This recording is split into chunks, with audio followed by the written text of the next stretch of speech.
Okay, so in this episode, I'm joined by Elaine Brooks, a certified poetry therapy mentor and certified applied poetry facilitator who teaches the transformative power of awe, those moments that stop us in our tracks and shift our perspective.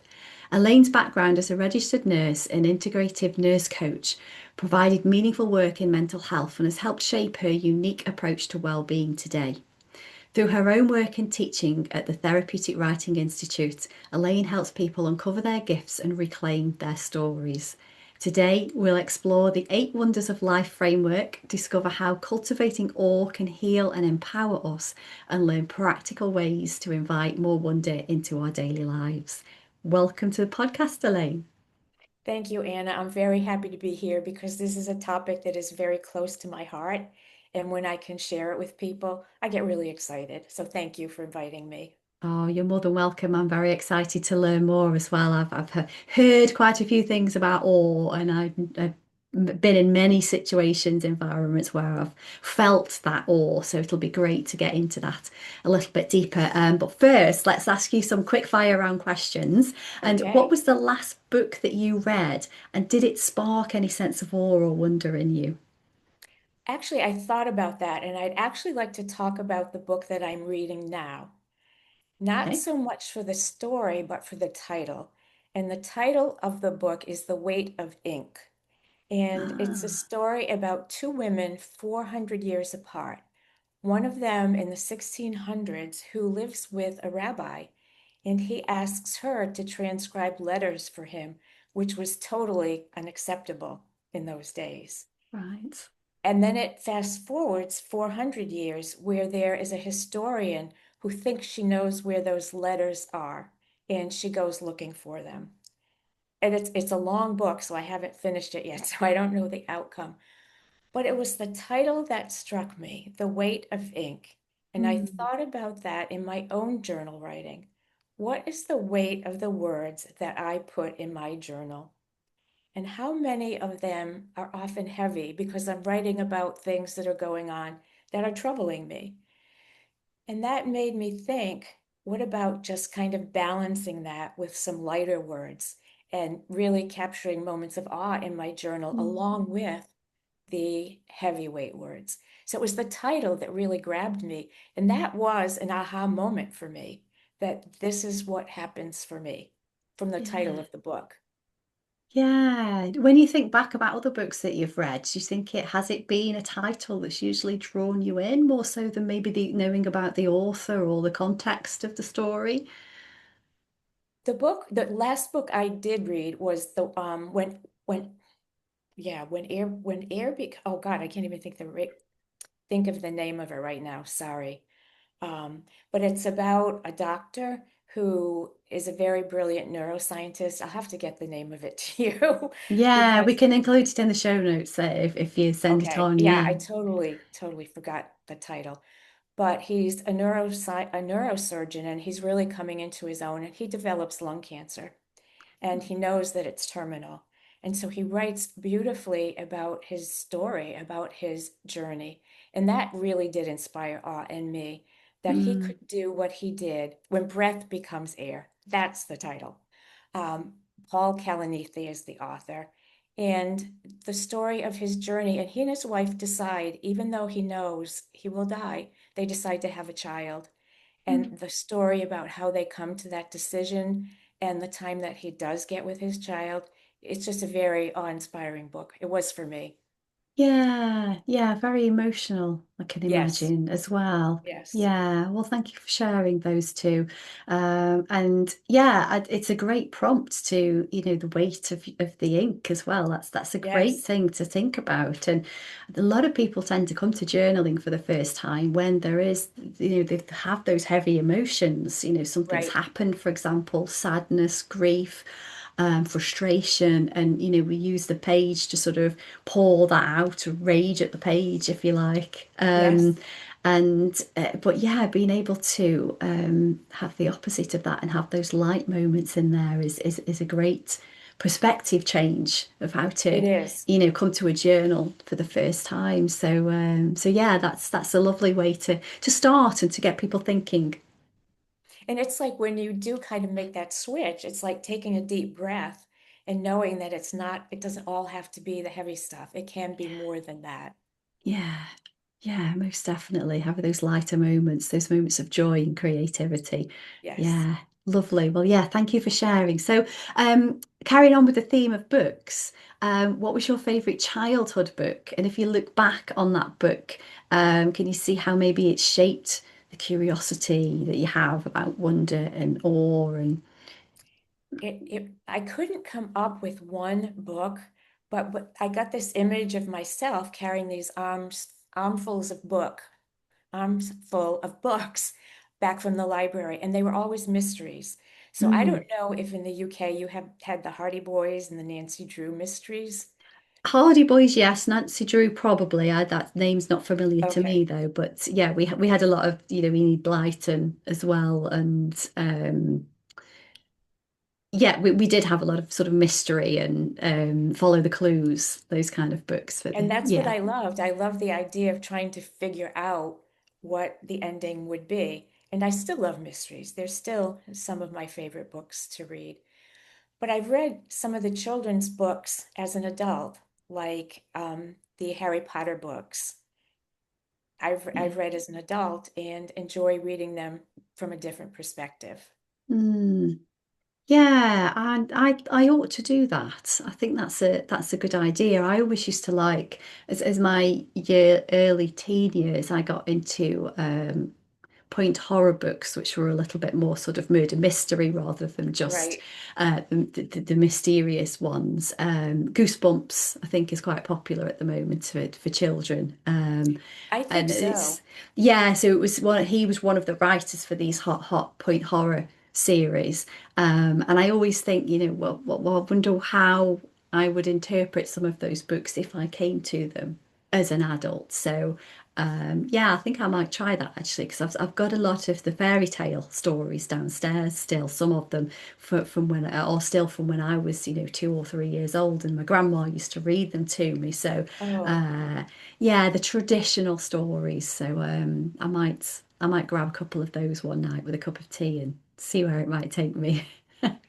and when you pick up those books from your childhood, are you able to go back in time and have that feeling that you had when you were being read to?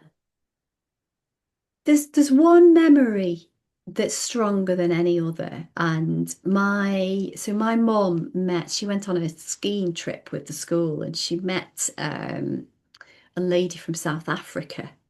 Vivian, her name was, and she came and stayed with us when I was about 7, 8, maybe. And I had one of these captain beds, the beds where you have the drawers and a bit of a wardrobe, Yes. and then your bed is on the top bit, and there's a ladder that goes up to it. And I always remember her reading me a story in that bedroom on a chair at the bottom.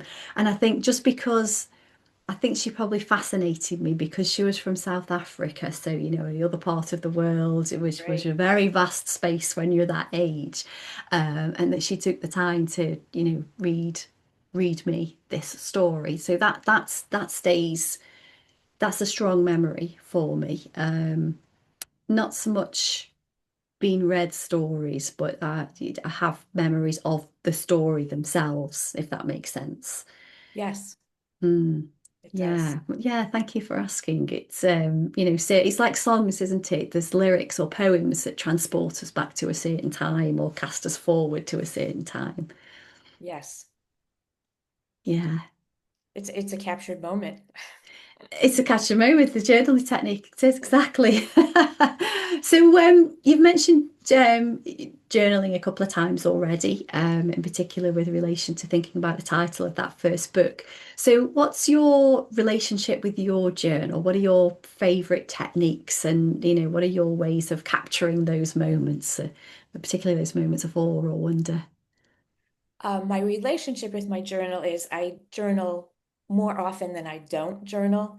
And it's really part of my routine. I get up in the morning, I get my cup of coffee, and I come into my office and I sit down with my journal. And so that when I do it, that's how I do it. But the favorite techniques, especially for capturing awe, is the captured moment.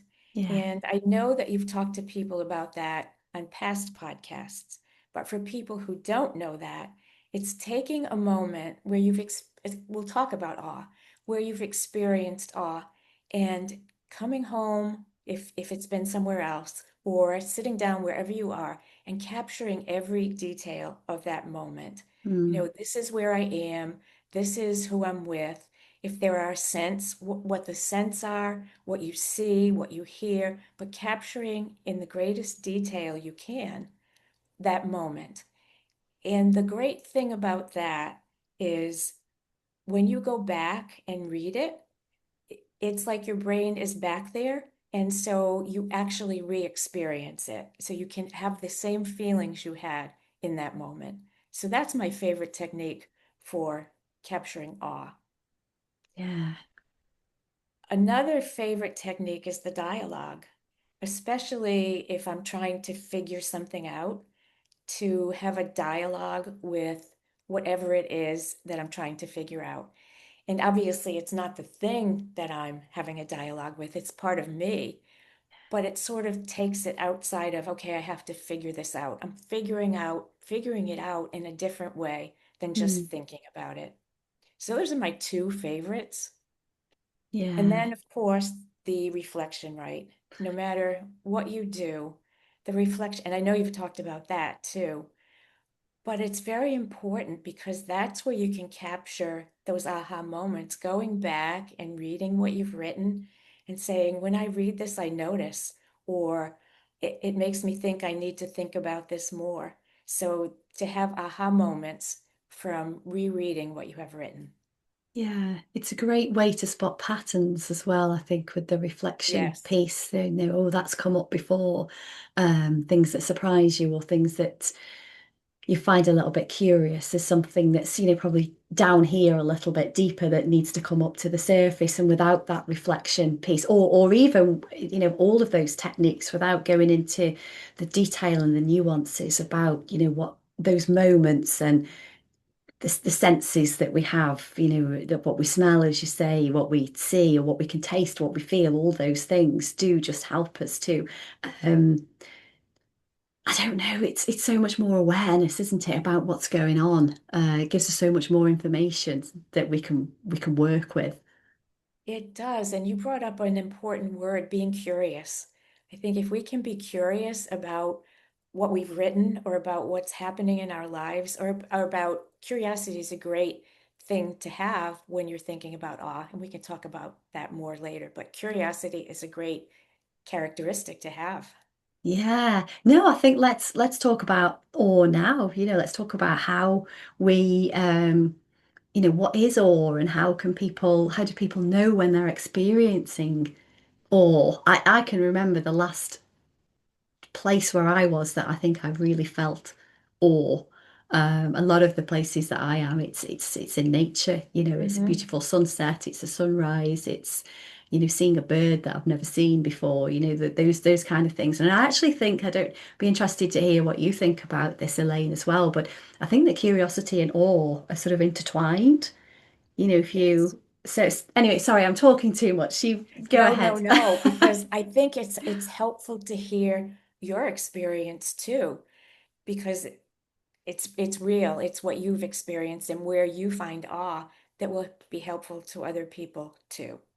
Yeah, And so awe is it's we used to think of awe as being having to be something big that happened, like we went to the Grand Canyon or the Taj Mahal or some a really big experience. But with the research that's been going on, we know that we can find awe in everyday experiences. Just looking at the way the light falls through the branches of a tree. Or we'll talk about the eight wonders later because I think that is really important because having that context to look for experiences of awe is really helpful. mm, But when you have an experience of awe, I don't know about you, but for me, I usually find myself probably tearing up or getting chills or just taking a deep breath and wanting to stay with that experience for a while. It is yeah, like, this is where I want to be and I don't want to leave. I want to be in this experience. And we can train ourselves to look for moments of awe. We don't have to wait for something to come and tap us on the shoulder and say, okay, here I am. Here's some awe for you. But to look for it, to just find it in so many places. Yeah. It's a very bodily experience.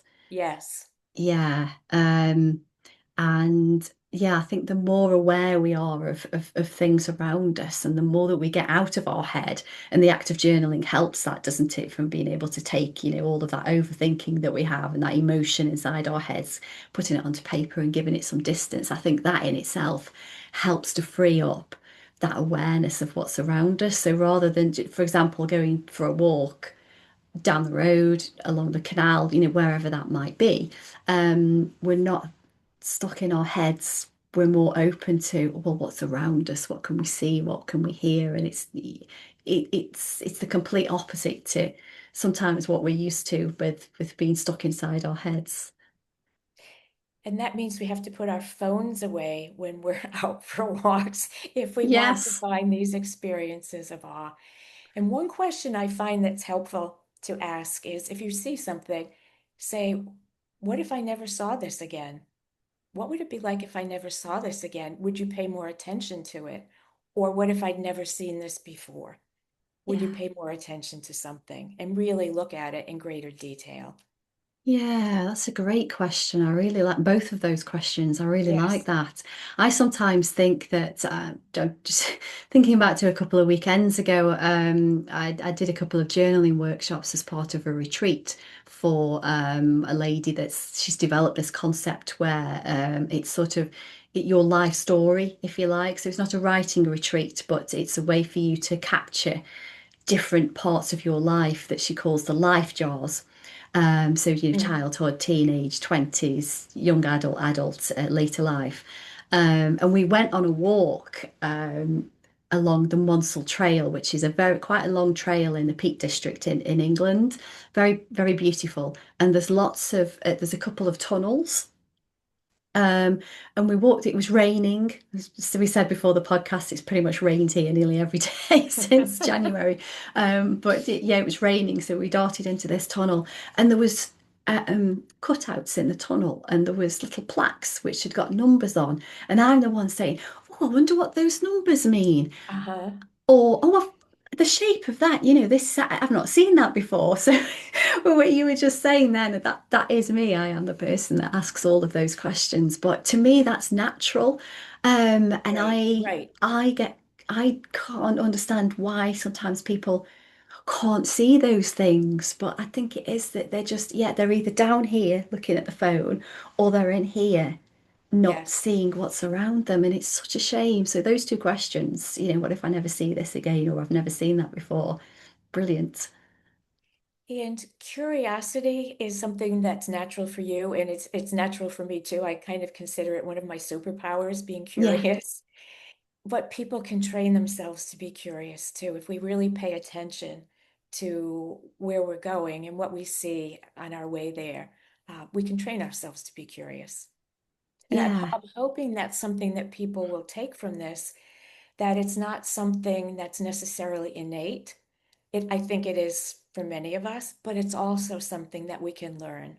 Mm. I think we're born with it and we certainly have it when we're younger, but then as we grow up and we have more responsibility and we have pressures from society and culture, we sort of lose a little bit of that. And it's almost, I don't know, sometimes I liken it to that childlike sense of play that, Uh-huh. we're fascinated about anything and everything and how it works when we're younger, but we do lose a little bit of that and we just almost take for granted that, yes, this is just the way that things work, or this is just the way that things are. And we stop to ask those questions that provide that curiosity and that, excitement about something that's quite ordinary. And I'd like to mention Rachel Carson here, if that's okay, Yeah. because we know her as an environmentalist. But back in 1956, she wrote an article about the importance of helping children to develop a sense of wonder that can support them throughout their lives. And she wrote this book. She wrote the article and then she wrote a book, and it's called A Sense of Wonder. And it's actually one of my favorite books. It's a small book, but it's one of my favorites because there's beautiful photographs that go with the text. And so just sitting there looking at those photographs can bring out some wonder because they're such good photographs. They're such great photographs. But she Yeah. really wanted people to do that for children, to help them develop that sense of wonder that hopefully they wouldn't lose. And that maybe Mm. if they do, they can go back and remember what it was like as a child. Yeah.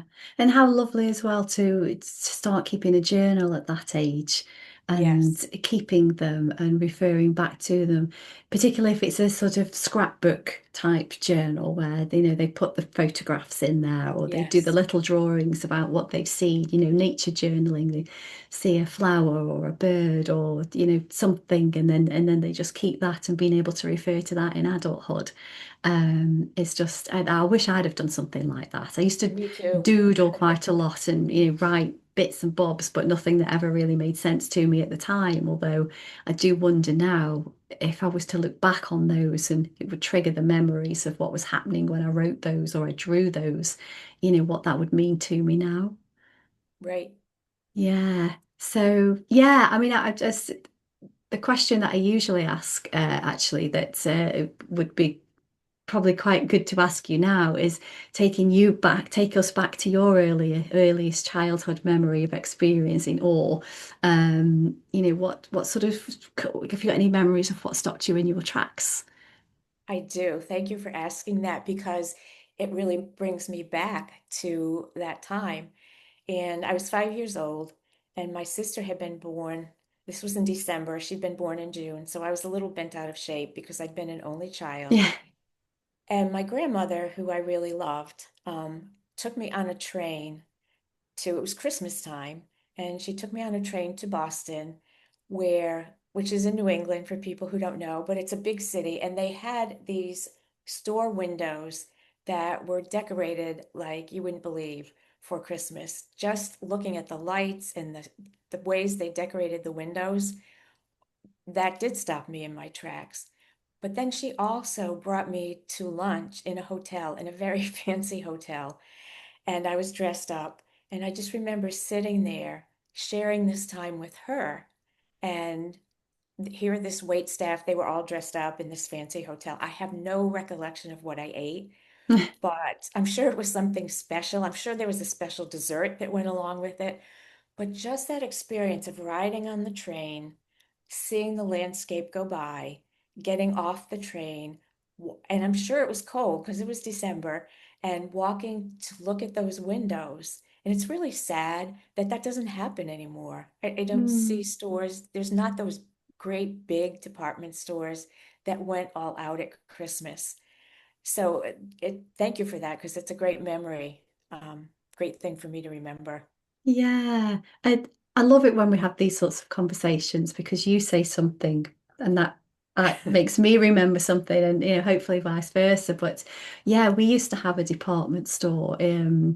It was John Lewis actually. I don't know if you have John Lewis in the States, No. but we still have the odd John Lewis here. It's quite a high-end department store, and they in our local town they used to have all of these window displays. I think there was about six or seven of them. Hmm. Really, sort of the depth of the window was yeah, it was a big depth. Is that the right way to say Yes, it? yes. And yeah, they used to be fabulous. And I always remember that as a child, I wanted to be a window dresser. That was the career that I was going to take because of how beautiful. And it was usually at Christmas time. We go Christmas shopping, or no, I think actually it was because my mum used to take me to see Santa. I have a Hmm. little photograph with Santa, and he Oh, was in yes. a toy store. He always used to come to this toy store opposite the department store window. So that yes, that's how I remember all of those windows. But yeah, I mean they so creative, and Yes, you're right. They just yes. it's not there anymore. And I'd not really thought about it until you said that that is a thing that's quite often missing on the high street now. Yeah. And you're also making me think about the importance of sharing stories of awe because I know this has happened for me with people, but if you talk about an experience of awe, it brings up something for them. And that's not just sharing the experience, but it does something for the relationship. It deepens the Yeah. relationship with that person. So it's a great Mm. thing to do to share your stories of awe. Yeah. You Yeah. see, this And is very much on my mind. Awe is something I think about a lot. yeah, and yeah, and rightly so, because we want to remember these points in life and these experiences that we've shared with others or on our own and with nature. It's important, I think. It is, and it's easier.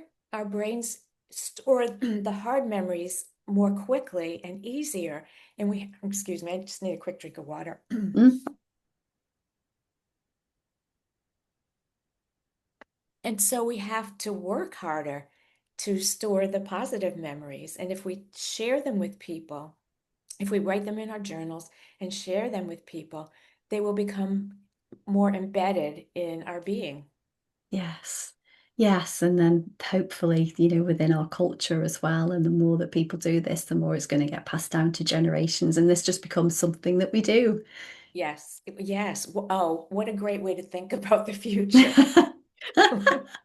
Yes. So you mentioned Rachel Carson and Mhm. the little book as well. And then there's the work of Dr. Dacher Keltner, if I've said that right. Hopefully I've said that right in regards to awe. So what was it that drew you to to awe and the research and those ideas initially? Was it that little book that Rachel Carson did, or was it? No, no. I listened to this podcast called The Good Life Project. I don't know if you've ever heard it. Jonathan Fields does these interviews with people. Yes. I think I have And might have listened to a couple of those. Yes. and I listened to it fairly regularly. And this one day he was interviewing Dr. Keltner and who was talking about awe as a way to be able to transform our lives. And I'm a little bit skeptical about people who say they have the answer to transform my life. But I listened to him, and the more I listened to him, I got really curious. I got really curious, and I knew I needed to learn more. So I started to do a very deep dive. I can't tell you how many YouTube videos of interviews with him I have watched. At first I listened to his book on Audible, and then I bought his book and read it. And it just clicked with me. It just made sense. This is something that we need. This is something that we need in our lives because times are challenging Mm, and we need to bring something that amazes us, little moments of amazement into our lives. Can awe transform our lives in big ways? I don't know, but it can transform moments in our lives. And if yeah. I could share an experience of how that happened for me, I would love to. Yeah, please do. I had this really hard day on Saturday. Something happened and I could not get it out of my head. I went to bed thinking about it. I couldn't sleep. I woke up thinking about it. And I said, I go for a walk on this causeway every day, which takes me from the land over to a place called Honeymoon Island. Oh, And lovely. so I'm by the water every day and the birds, and it's just a special place. I said, you know what? I'm not going for a walk today. I'm not walking. I can't walk. I don't want to walk. And something said, stop whining, get out of bed, and go for a walk. So I went for my walk, and it was okay, but I was still in my head Hmm. thinking about what happened. And on my way back to the car, and I still get the chills when I think about this. Here's a moment of awe. I looked over, something caught my eye over to my right, and there was this bird. And I said, that's not a bird I normally see. I normally see pelicans and egrets and all kinds of different birds. I said, that looks like an eagle. And I said, it's got yellow feet. I'm going to look closer. So I walked over to it, and it was a juvenile eagle eating its Wow. breakfast. Yes. And I stood there for, I think it was a good 30 minutes watching this eagle. I called her, eating her breakfast and watching her watch me. So we had this time of watching each other. Hmm. Another thing that amazed me about this was nobody else came. There's always people walking on that causeway. Apparently, nobody saw it, nobody cared. I was there alone with this eagle for, I swear it was 30 minutes. But you Yeah. can kind of lose time when you're in an experience of awe like that. But the thing was, she finally took her fish and flew away, I was different. It was a moment of transformation. I was out of my head. I could have a new perspective on what happened. Mm. And it really did transform me in that moment. So it can transform us. So he was Yeah. right, but not maybe on Yeah. a huge scale. But think about if we have a lot of moments like that that can transform us, it can affect us more long term. It can Mm. transform us in a bigger way. Yeah. I think you're absolutely right. And yeah, what a privilege to have been there at that It was time. a privilege. Absolutely. It was an amazing privilege. Yes. Yeah. I love to go to new places and see things for the first time, whether even if it's a city or a building or something like that, I'm always fascinated and I love seeing things for the first Uh-huh. time. And you just reminded me again, there's a little Shire horse centre not far from us, and they've got a few other animals there in cages, some Scottish wild cats, which are quite rare, foxes, otters. So, very sort of English or UK animals. But they've also got red squirrels.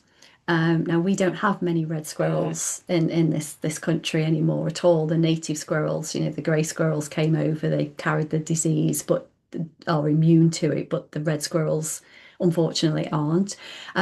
So. And I saw a tail of a red squirrel and I got so excited because I've never seen one in the wild before or even in captivity. So I was really excited about this. But I saw this tail and I can feel myself now. Yeah, it's bodily, isn't it? You can feel it yes. in your Yes. sort of your stomach, and it's a lovely feeling. So I can imagine exactly how you felt, and that attraction of not daring to move because Right. coming back to what you said earlier, what if I never see this again? Yes. I likely will not have that experience again, but it's with me. It's very much a part of me. And that was not one that I went looking for. That was one Mm, that I was fortunate enough to have happen. It was like, yeah, there it is. But it yeah. sounds like you're almost a magnet for awe experiences. Like Oh, you that would, attract awe. yeah. Oh, yes, I'll take that. I will take that, thank you. Yeah, I always try and see the positive of things as well. So even if it's just a really mundane situation, and I remember once we were stuck in traffic going somewhere, but we pulled up outside this beautiful, it was either, I don't know, Victorian, Edwardian building, it was a hotel. So I sat there for a while looking at the architecture, and how the Hmm. building was with the windows and, the beauty of it. And, so I sort of, rather than getting frustrated that I'm not moving in a traffic jam, I'll have a look and see what's around me and take some joy out of that moment instead. So, um, yeah, thank you. That's a real gift to approach life like that. Mm. To be able to sit in a traffic jam and look at the beauty of the architecture. That's a gift. That's one I have trouble with. Sitting in a traffic jam, I do have difficulty with that one. Well, I So suppose maybe I'll our think about you. yeah, there you go. I mean, I suppose our roads are a little bit smaller maybe than your roads. There's perhaps a few other things that we could see a bit closer, maybe. I always think of Florida as uh, the what do you call them? The freeways and the sort of two, three lanes rather than the country roads as such. Yes, yes. And even if it's not freeways, there's just so many people here. There's a lot of Mm, traffic wherever you go. yeah. So I need to have a new capacity for being in traffic. So thank you for that. You're more than welcome. Or just find a podcast, as you mentioned before, and then see what rabbit hole that might take you down. Yes. So you've referenced Mary Oliver's framework before. I think this might have Yes. been in workshop that you've delivered. The pay attention, be astonished, and then tell about it. And Yes. that reminded me also of a couple of other things, a couple of other frameworks. John Muir Laws, who is a nature journaler, and he talks about I wonder, I notice, and it reminds me of. Oh, And then there's another lady called Tina Welling who wrote a book, got down here somewhere, Writing Wild. And she talks about naming and describing and interacting.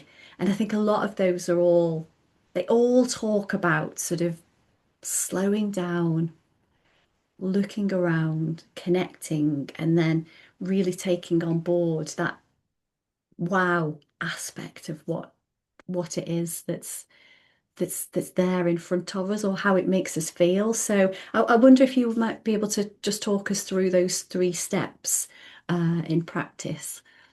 well, I think you've sort of talked about it a little bit, but and Mary Oliver was known as the poet of awe. Mm, That's a title that's been given to her because a lot of her poems she does write about experiences of awe. But the first thing is to pay attention to, as you said, to slow down.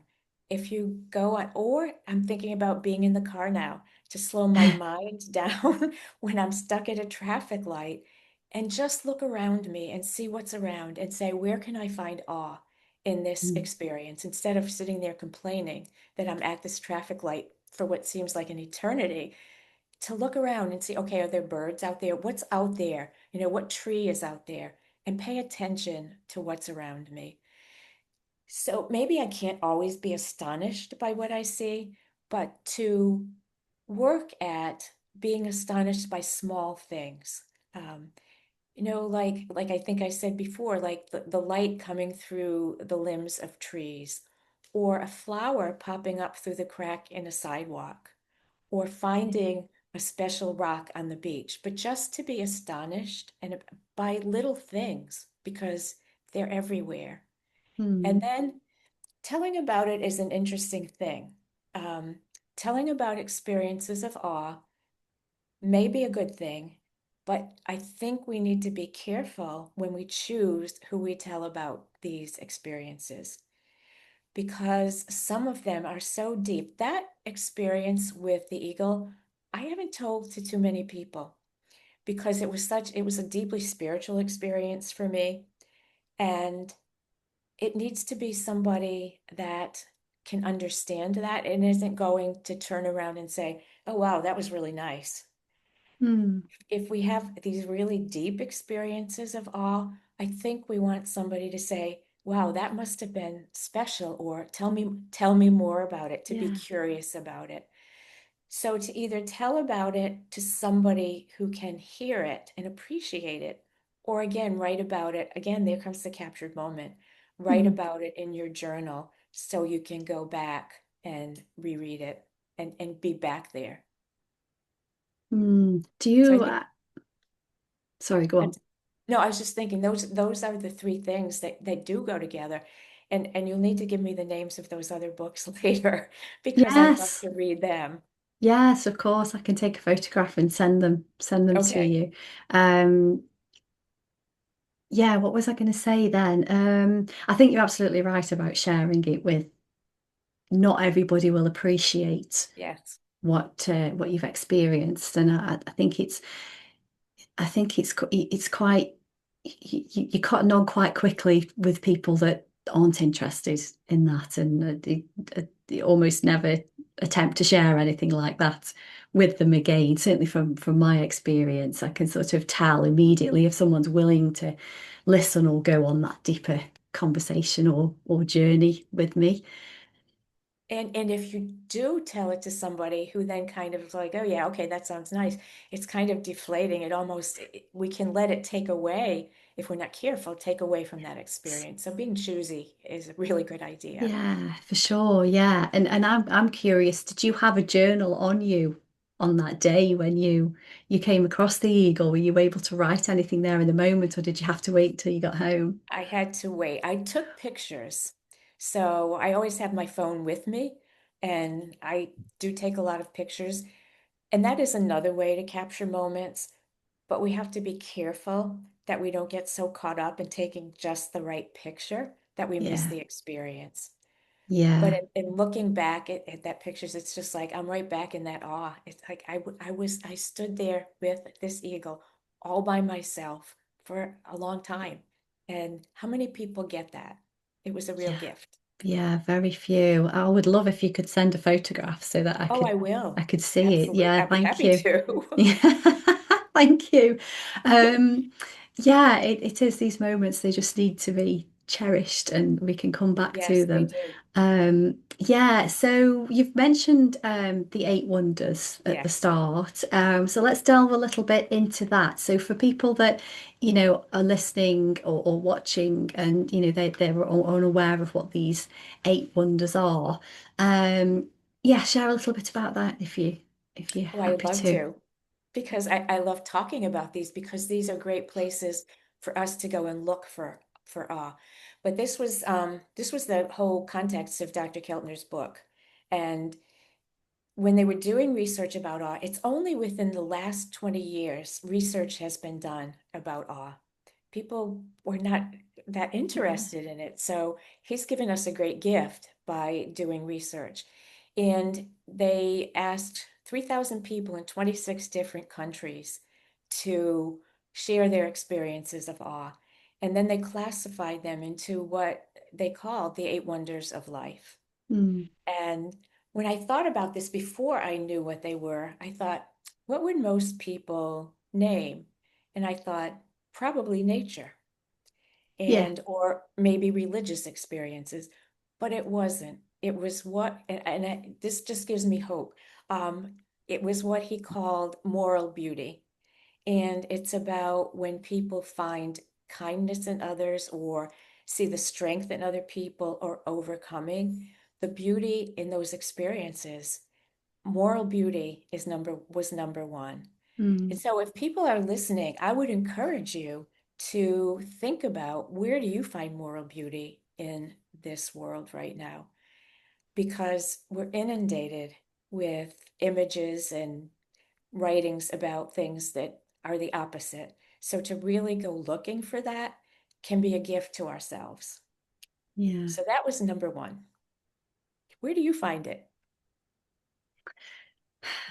Nature would be the one that would spring to mind. Yep, me too. I do. I have certainly over the last few years reignited my connection with nature really, and really taking the time to appreciate how I feel when I'm in nature or sitting by a tree or admiring a flower or it just Hmm. it's a way that revitalizes my energy levels.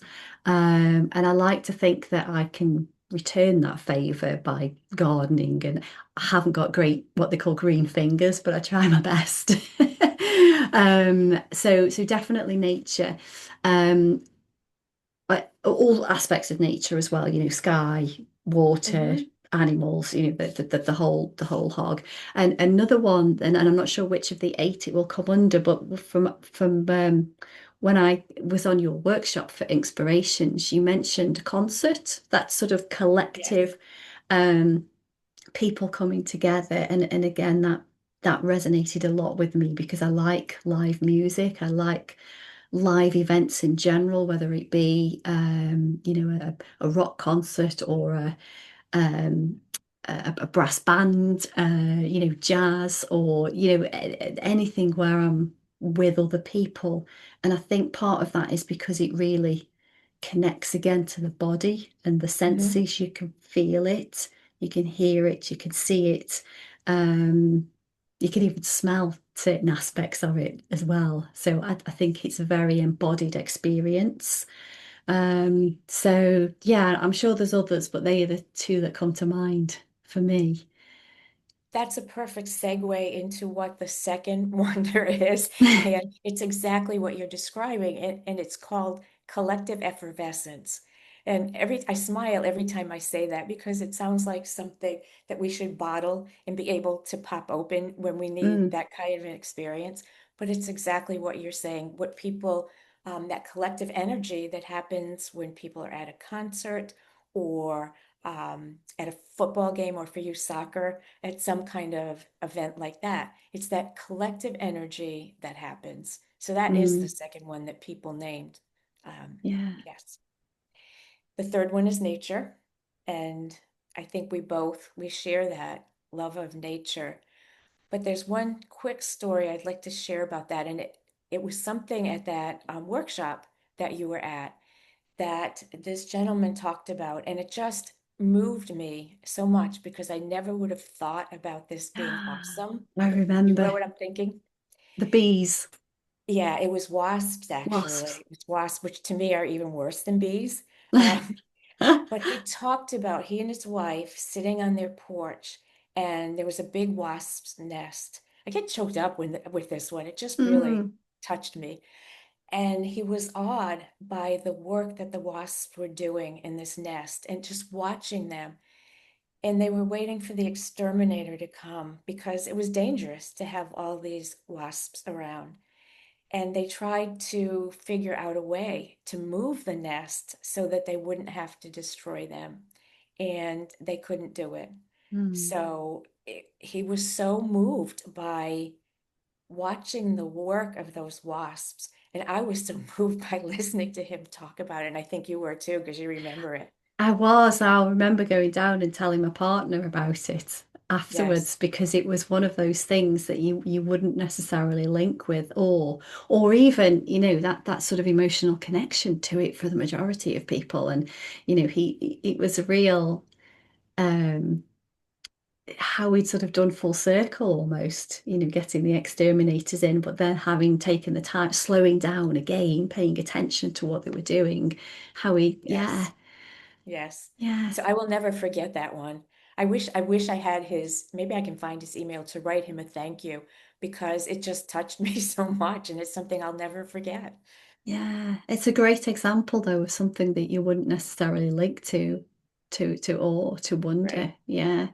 But yeah, I mean these little ecosystems, these other creatures that we, live among us that we don't a lot of the time take the time or attention to take the time and pay attention to, how they've got this whole life and structure and Yes, yeah, it's fascinating. it is. But that was nature's the third one. And then, like you mentioned, music. Music is definitely something, music and nature are the two things that have been studied most as having healing properties, um, experiences of music and nature as having healing properties for us. But think about, I mean, I'd ask people to think about this. What music inspires awe in you? I'll bet we all have music that when Mm. we hear it, we it brings us to tears or we get chills. And so think about that. And maybe even not just think about it, but go looking for it. Think about the music that inspires awe in you and listen to it with intention, with the intention of seeing how you experience it in your body, because Mm. that's where we do, like you said, where we do feel the awe. So have the intention of listening to music in a different way, maybe once in a while. Yeah, that's fascinating because we've got is it the vagus nerve that is Yes. stimulated by music or vibration, which helps us to, feel positive, positive well-being, isn't it?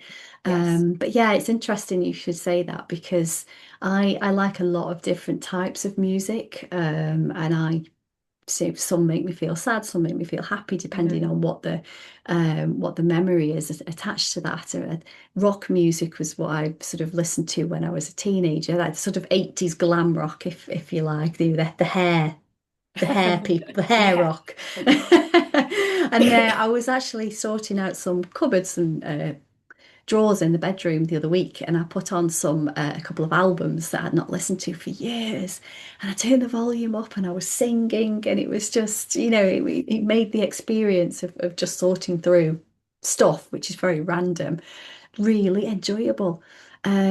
So yeah, I think that your encouragement there to, pay attention to, how it makes you feel and the different types of music, just listening to the way a song is put together as well with the drums and the Yeah. guitars or the keyboards, or is there a symbol or a triangle or something in there? Really pay attention to how that piece is crafted. I know that's not a musical term, but put together. Yes. Paying, again, it's paying attention. It's paying attention to what we hear, what we see, what we feel. But I have to laugh because I have a almost 14-year-old granddaughter, and you can imagine who her musician is. She's Taylor Swift. Mm, And I swear she knows every word that Taylor Swift has ever uttered. And so I've watched a couple of concerts on video with her, and you can have collective effervescence with just another person. Watching them get so excited by what some musician is doing that they're just watching on the television. So yeah. yeah, Yeah, different situations where you would feel that don't necessarily have to be live in the moment. right. Mm, And you mentioned the next one when you talked about that architecture, because visual design is also a place to experience awe. What buildings inspire awe in you? That building did. What photographs, what pieces of art? Where do you find art in visual design? So that is another one. And spiritual and religious experiences is the next one. mm, And it's funny, I thought it would be higher up on the list, but then I thought that those experiences are so deeply personal that maybe people didn't want to share them. But that is certainly experiences of awe. The mm, next one is experiences of life and death. And I think we can all understand the awe that we experience when a life comes into the world. But yeah. also, and Dacher Keltner talks about this a lot. He was present, he had a brother he was very close to, and he was present when his brother died at a fairly young age. And he talks a lot about that and the impact he felt awe at that Mm, moment, but then he said he lost awe after that and had to go seeking right. it. Right. Oh, that's interesting. Yeah, I mean, I've, fortunate not to have been in that situation yet. I'm sure most people probably will do at some point in their life. But yeah, so having that awe experience, but then would it have been possibly that collective effervescence? I can't say that word very well, effervescence with his brother, did you say? And then of course when he lost him, then it sort of drained it out of him a little bit, and he had to go and I for could I bet because he talks a lot about this, and it's very interesting because almost every single interview I've watched with him, that is the one question that people across the board ask him about that mm, experience of being present at his brother's death and how that um, created awe in him, and then how he had to get it back. So I would think very possibly, yes. mm.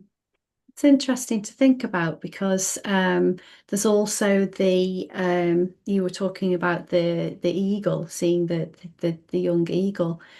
There's almost that privilege of being there with somebody Absolutely. with their last few breaths, and that will never happen again. And oh, I feel quite emotional saying that. But yeah, how privileged and thankful that you would be to have been able to have that moment, those last few moments, those treasured Yes. moments. Yeah, I can understand it actually, but not. Yes. Mm, Yes. yeah, But can also understand how I mean, he talks a lot about his brother, and they had a lot of great experiences throughout their lives. They were only not even a year apart, just very, very right. close. Mm, So, yes.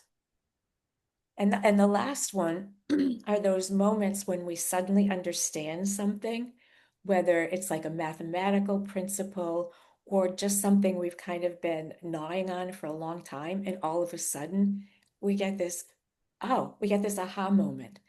And I imagine we've all had those aha moments, but those are kind of awesome when they happen because it's like, where did that come from? How did I mm, suddenly understand this? So that is the eighth one. So those are the eight wonders. yeah. Yeah, I wonder if they'll ever come up with any more. Maybe we could write to him and ask him. Yes, there you go. Yeah, yeah. As you were saying that last one, that happens to me quite a lot with Yeah, work when I'm doing something. I think, how am I going to be able to do this quicker and easier? And then I might find a YouTube tutorial or somewhere, or I might just play around with a few things, and then all of a sudden it clicks, and I think, yes. yes, It's done amazing, it. right? It's amazing Yes. that that It, happens. it is, it is. I also wonder as well, I don't know what category this would fall into, but it's just as you were finishing talking, then I was thinking, because I do quite a lot of challenges for myself personally. So I've climbed Mount Kilimanjaro and I do stupid things like that sometimes. So, um, yes, there's the awe of the whole experience of doing it and the sort of that achievement at the end of it. But I wonder if there's something there in the moment of, okay, I'm going to do this, sort of setting that challenge or agreeing to that challenge, if there's some kind of awe in that. I don't know how it makes us feel. I don't really know what I'm trying to say here, Elaine. I just thought maybe there's something there. What comes to me is the awe in your own body that you believe that you could do this, that you have the Mm, capability of doing this, and that my body, because I don't think we think enough about how awesome our bodies are, yeah. what they do for us all the time. So the fact that you believed that I feel awe at this, just hearing you talk about it, Mm. the awe that you experienced in thinking, I can do this.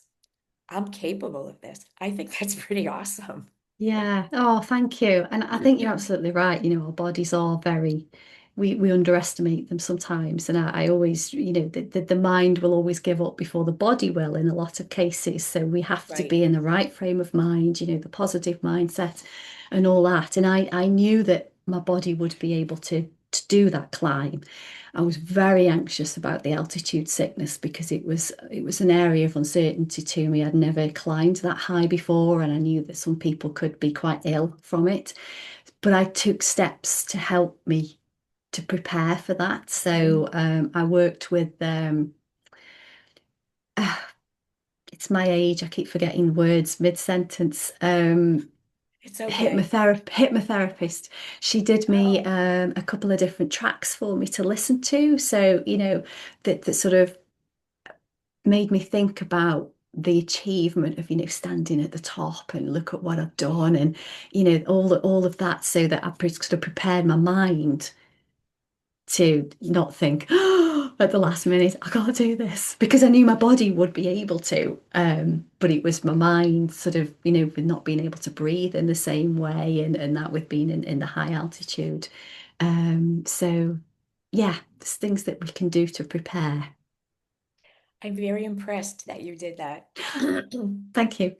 I climbed a much smaller mountain one time, but the fact that I made it to the top because it was with my husband and my son, and I kept saying, "Just let me die. Just leave me here. Just let me die," because I don't think I can do this. But I did it, and I was very impressed with myself that I actually made it to the Yeah. top.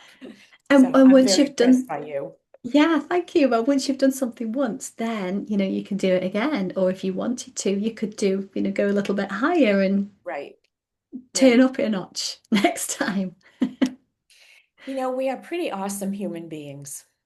As we're talking and I'm listening to you and thinking about things you've done and things I've done, we are pretty amazing. Mm. Yeah, you're absolutely right. I always think that, life is worth living and there's so much out there for us to enjoy and appreciate and be a part of. I'm never ever going to be one of these people that just sits and watches the television all day or, just eats pizza all the time. There's so much out there that we can experience. It's just, yeah, go and do it. Go and seek that And awe. yes, and I agree with you about always being one of those people. When I retired from the work I was doing, I thought I hated that word. And I thought, I am not What, retired. retired? Yes, Yeah. I, I'm just changing what I'm doing. out there to do new things. I'm not ever going to retire. At least I hope I don't Mm. ever have to. But yes, there's always something new to explore. Yeah, exactly. Yeah. And when we think about work or career, one chapter closes, comes to an end, and then another one is open for us, and which frees up the Yes. time to go and experience something else and try something else for the first time and, see what else we can fall in love with. Yeah, exactly. And there are many things to fall, there will always be something to fall in love with. Mm, yes. What was when did you see the eagle? Was that a recent story? It was last year. Ah, It okay. was last year. Yeah. Yes. Is that the most recent experience of all, would you say? A big one, of course, Uh, maybe a big one and a little one. that's the most recent big one. Most recent little one. I I see so many sunrises on my walks. I don't see a lot of sunsets, but I see a lot of sunrises, and I can't help but be in awe Mm. of the way it rises over the water. But I am also very much in awe of the clouds. We have incredible clouds here. And I'm very much in awe of the clouds, which made me wonder about clouds. And so then it led me to do research about clouds. So, but they're amazing. They really are amazing. So I those are little things that I see a lot, but I'm in awe of them all the time. Mm. Yeah, and the clouds are always different. There's always a different Yes. shape, there's always a different texture, always a slight variation in color. We have a lot of black ones at the moment with the rain, Oh, right, right. but the white fluffy ones are the best ones for sure. Yes, they are. But do you know Yeah. they hold a cumulus cloud like that holds about 1 million pounds of water? Wow. Amazing. Uh-huh. Yeah. So, Elaine, when we think about these times of awe, when we experience awe, what's actually happening in that moment? How does that sense of wonder create space for healing and transformation? If we think about it in that light. When we're having those positive experiences of awe, because it is possible to have experiences of awe that are not as positive. Like I was talking to somebody yesterday who'd been through a really challenging storm. And actually, where I live, we had two hurricanes, two major hurricanes, Oh, 2 weeks crikey. apart a year ago. And yes, there was awe, um, but it was not the kind of awe that we hope to experience. And those experiences of awe create different bodily responses. An experience of awe like that would activate our sympathetic nervous system, where we would get alarmed and anxious, and it would not be a positive thing. But the experiences of awe we're talking mostly about, it activates our parasympathetic nervous system, our rest and restore system, so that, and they actually have done research about this. They check with people, they do tests on people to see that this actually happens. It calms down your nervous system. Your heart rate lowers. You feel calmer. So it really does help in your body. So that's a really good reason to look for experiences of awe. That it changes our body. It also changes like the inflammatory response. They have done research and checked on that too. So it changes us physically, improving our health. One of the ones that I really, it also creates space and time. So like the experience with the eagle, time stopped. And Yeah. so while I was in that experience, I wasn't thinking about anything. I was just absorbed. And that also helped to calm my nervous system, just being present in that moment. So it helps us. I think this is my favorite one because I don't know about you, but I'm in my head a lot. So if I'm having an experience of awe, I'm out of my head. I'm not Mm. thinking, I'm not ruminating, I'm just present with whatever it is. And for me, that is one of the biggest health benefits that I experience, that I knowingly experience. Yeah. Yeah, we're in our we're present with what's going on around us. We're sort of conscious with, I was going to say conscious with our thoughts then. I don't know if that's the right way to describe it really, but we're just there, aren't we? We're not anywhere else when we're experiencing that awe. And it's interesting that you say that it calms us down and it's with our parasympathetic nervous system. Got that the right way round, haven't I? Yes, Parasympathetic. I yes, always get those two mixed up. And when you think about some aspects of awe, like being at a concert, for example, or being in that collective community with other people, you might think that actually that's a time when your adrenaline's going high and right, you're right. really excited and that. But actually, it's a positive thing because it's the positive vibes that are going through us, not the sort of anxiety, Yeah, uncertainty, overwhelm type vibes that are causing us to go into the sympathetic nervous system. So yeah, yeah, just seeking it out is helps your well-being physically and mentally. yes, yes. And if we help ourselves mentally, doesn't that then translate into helping ourselves physically? Yes. Our minds and our bodies are pretty connected. We sometimes forget that. Sometimes Mm, think, okay, we're cut off here, but we're pretty connected. yeah, yeah, and they do say, don't they, that a lot of the time, if you've got aches or pains and things, and that's something that's, emotional, mental, that's trapped somewhere. I mean, I don't do it all the time. I should do it more often, but when I feel really sort of not stuck but overwhelmed with workload and if I'm working on a really heavy project, for example, I try and work through it more often than not. But I know that if I just stopped and went outside for a run or for a walk for just 10 Yes, 15 minutes, I'd feel so much lighter when I came back. And yeah, you're right, it's that sort of body. I'm working on the body there, refreshing the body, moving the body, but that also helps it in the mind as well. yes, Yeah, interconnected. yes.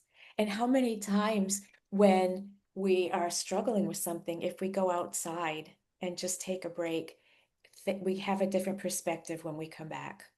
Just Yes. something about being in nature is Yeah. amazing.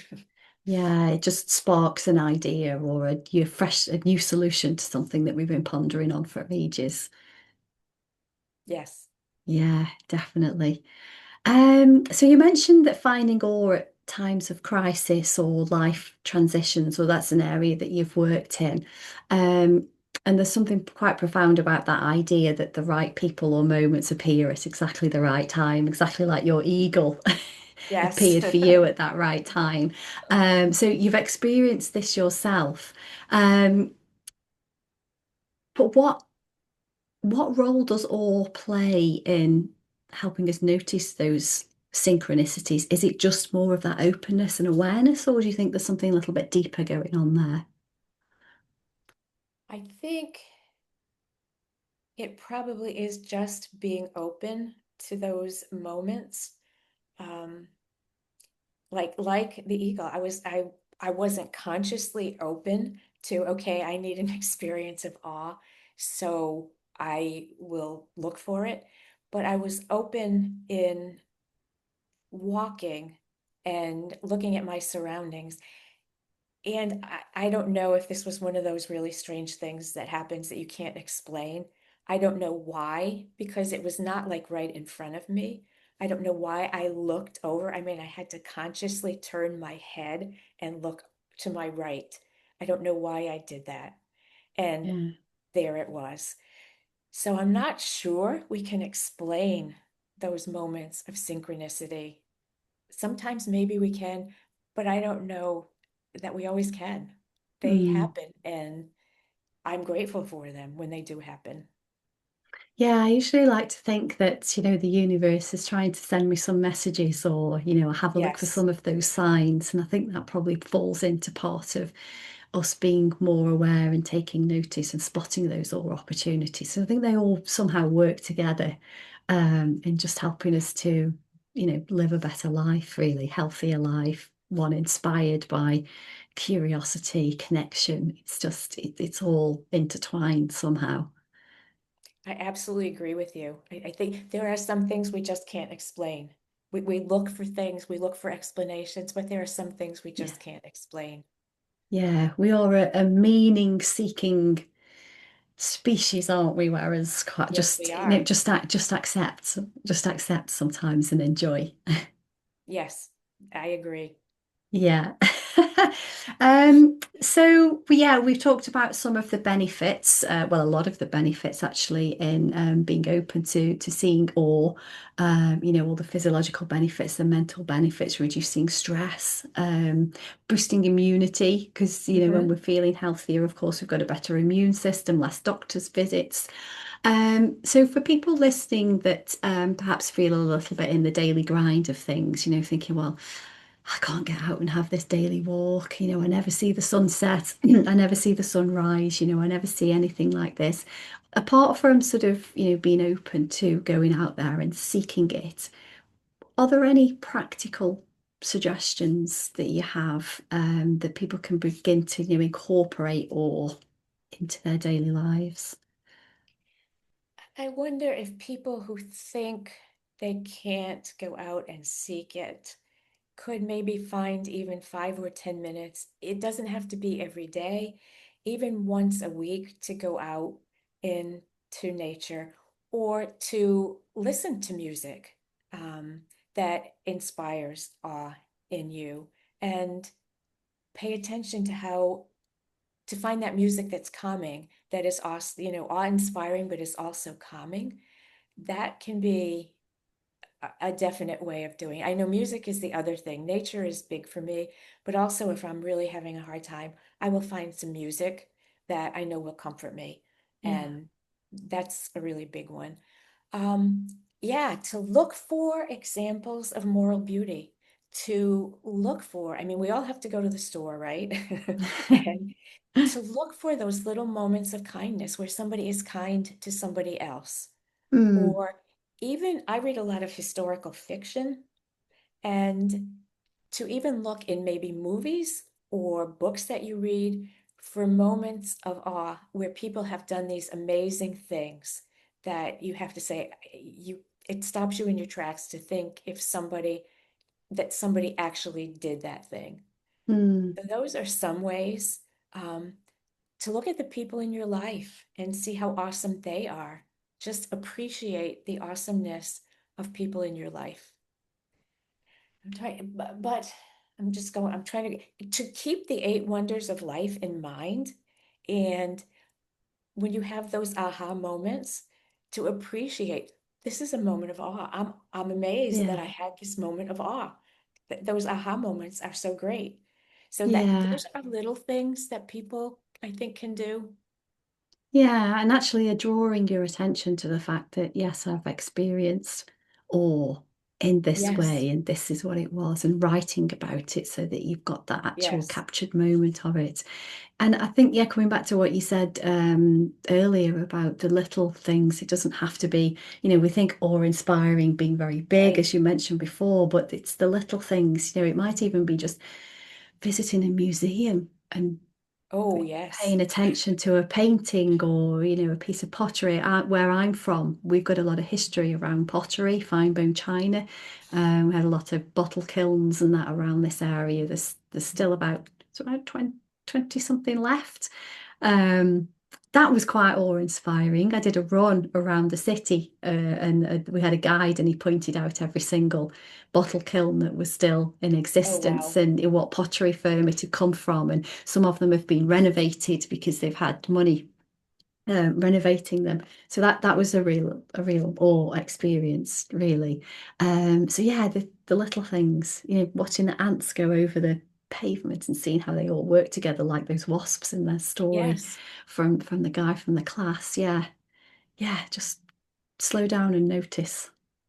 There's a museum near me. It's called the Imagine Museum, and it's filled with glass. The things that people do with glass, it's like it's truly amazing. I go in every time I go in there, I'm like, I can't believe that people actually did this. Yeah, It's pretty amazing. So yes, that's another great place. yeah. Is it recycled glass? Some Those? of it may be, some Hmm. of it may be, but I don't know that it's all recycled. Yeah, yeah. I've But I've seen a couple of glass blowing workshops before now, presentations, sorry, and making a wine glass and blowing the Right, shape and then right. putting a very delicate coloured glass strip around it. Fascinating for real art in that. Yes. Yes. So Elaine, you're working on a new website project which focuses on all for well-being. Do you want to share a little bit about what that looks like, when that might be live? What it will be like, and it's funny because I'm starting to gather stories because I want it to be a place where I can share people's stories of awe. And just yesterday, two people shared some really amazing stories with me. So that's part of it. But it will also be about educating people about awe, about helping people to recognize the places they can find it, especially, definitely the benefits, why awe is important for well-being. But it will also be a place where I will have poetry, because poetry is such a big part of my life. I will have poetry that's focused on awe with ways that people can respond to those poems, that can Mm, write in response to those poems. So it'll be a lot of different things, but I'm really excited about it. And I talking about it yesterday and talking about it today, it's like, okay, it's like it lit a candle under me, it lit a little fire on me to really get going on it. So yeah. I'm really anxious to make it a reality. Yeah. Well, it sounds as though everything that you've done and you're doing now is just amazing, and it really does light you up. You can tell that in your face as you're talking about things. So, yeah, best of luck with the project. And you mentioned poetry there a few times. So, is there Yes. anything you want to share about poems or poetry? And I have one I would like to share because, I mean, there's a lot of, I think poetry is, many of the poems are awe-inspiring. mm, And so to listen to those poems or to read those poems, and I would encourage people, if you do read a poem, I won't get off on too big a tangent. But if you do read a poem, to read it out loud and read it more than once, mm, because hearing it adds something to it instead of just looking at it. And then hearing it a second time, um, you just take more from it. So yeah, I won't say any more, but I would like to share this one because it is about yes. awe. So let's listen. The title is Today's Headline, and it's by Rosemary Watola Trommer. And then one day, while I read aloud to my husband the news and felt the widening hole in my heart, he raised his hand to quiet me. I followed his gaze out the window to see in the yard a small, fluffy thing with black and white eye spots on its head. A northern pygmy owl besides our door, stout body slightly smaller than my fist. It turned its neck a full half circle to look at me with bright yellow eyes. In an instant, I shifted from disgust with the world to awe. Awe for this fierce, bespeckled miracle, this wonder of feather and beak and claw, this small being in the grass looking back at me as if to say, here is also the news. How surprising the world can be. How quickly, when I let it, amazement overwrites my fear and makes of the hole in my heart a home. Oh, beautiful. So that's a poetic expression of how awe can help us. Yeah, and as you were talking, you were talking about the owl. I pictured a dog originally. So when you said that it was an owl, I thought, Oh, interesting. that's different. So that was a sort of a little a boost of what's the word? Yeah, I wasn't expecting it. So It that was a was a nice surprise. surprise. It was a It was a surprise. surprise. Yes. Yes. I'm glad. See, and you hearing it without having the words in front of you Mm. made a difference. If you were reading it while I was saying it out loud, you would have known and you wouldn't have had that surprise. So I'm glad that Yeah. happened. I agree, because I read some poems in my workshops, and I don't get a great deal from reading poetry. I've never really been a poetry fan, but when somebody reads it to me, there's often, no matter what the words are, there's something that jumps out at me, whether it's just a phrase or maybe a couple of words or, an entire sentence, then there's something that I get from it. But reading it, it's never the same. So thank you for Yes, great. sharing. Oh, thank you for allowing me to share it. So Elaine, we've talked about awe. I could talk about it for a lot longer as I well. know. I feel like this could just go on and on. It could, it really could, it really could. So what's next for you? You've spoken a little bit about your All for Wellbeing project, but is there anything else that's next for you? And how can people connect with you to find out more? Um, Next for me is I'm doing a workshop on art at the Poetry Therapy Conference in April. And then, thinking about where I can bring awe and initiating conversations about awe because people do relate. It's amazing. These two people yesterday, I just said, where do you find awe? And they went on and on and on. So, and I love that. I mean, I know I tend to talk fast when I talk about this because I get excited. Yeah. So I hope it wasn't too fast. But that's next. And also, I am taking an online collage class, and it's a wabi sabi collage class. Oh, right. Okay. Uh-huh. So something I had taken collage classes before, but this is very different. So it's really, and that's about just things are transient and things are simple and it's about nature. Mm, So that's been a really um, supportive thing for me. That feeds me. That's feeding me right yeah. now and Yeah. helping me to do other things. So those are a couple of things right now. Yeah, fantastic. Well, best of luck with the workshop and with the cause. And I think just to end, you've just said something there again, which is a great prompt for people to have a think about, is what feeds you. Yes. Yeah, Yes. feeds you as in fulfills you from a Yes. positive point of view. Yeah, Yes. yeah. So, hopefully I will let you know when the website is up and then people can find it. Um, but right now it's just my email. It's Elaine Brooks 810 at gmail.com. And I Super. would love to hear from people. If people are hearing this and you want to share your stories with me, please feel free to get in touch. Or if you have questions. Yeah. Definitely, yeah. Any questions, any stories to share, anything that they didn't necessarily think was or but now they know is after Right. hearing you talk, then yeah, that would be great. And all of those details will be in the show notes as well, so that people know Okay. where to go. But yeah, thank you so much for your time. I've really, really enjoyed this conversation. Thank you for inviting me. I've enjoyed it too. And it's great to hear your experiences. So thank you for sharing them. Not a problem. Okay.